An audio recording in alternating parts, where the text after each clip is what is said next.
First and foremost, I'd like to thank the Most High for using me tonight as a vessel to induce some intellect in your eardrums tonight. So when it comes to that, when it comes to black people, there's a history with us. So many came and paved the way for us so that we can have this very platform to speak freely. So with the great Martin Luther King words, who once said, "I have a dream," I too have a dream that someday black people will stop calling themselves niggas. So with the conscious thought and effort, this poem, "Don't Call Me a Nigga," was born.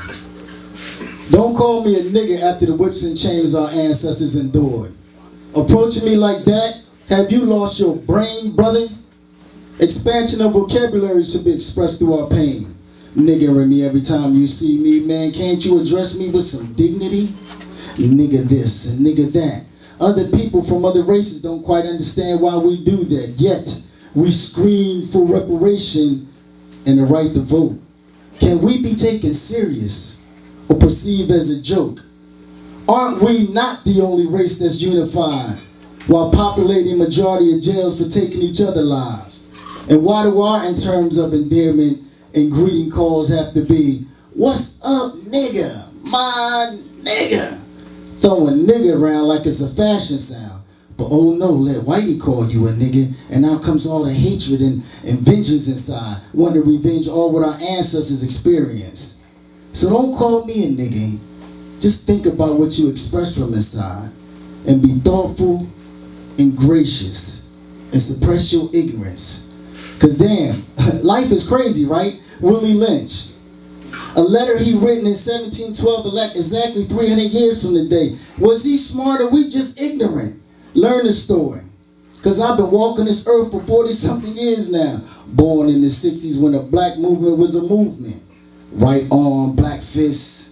Now I only reminisce how blacks were more united and casual wear was Applejack hats, ties, and slacks. Don't quite remember whether or not sneakers were ever in unless you played basketball like the big old, you know, Oscar Robertson, the champion.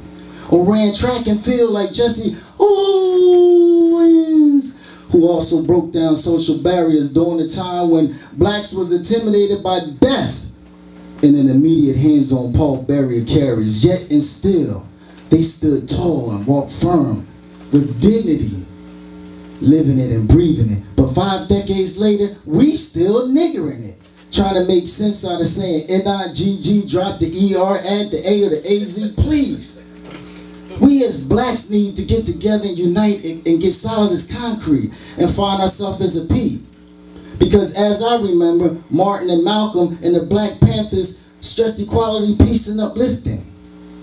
But deep embedded in our unconscious mind, this word nigger flows out at unscrupulous times. So I just come to you today to tell you about Willie Lynch, who's obviously dead. Whether he's rolling around in his grave grinning, 2012, we still niggering it.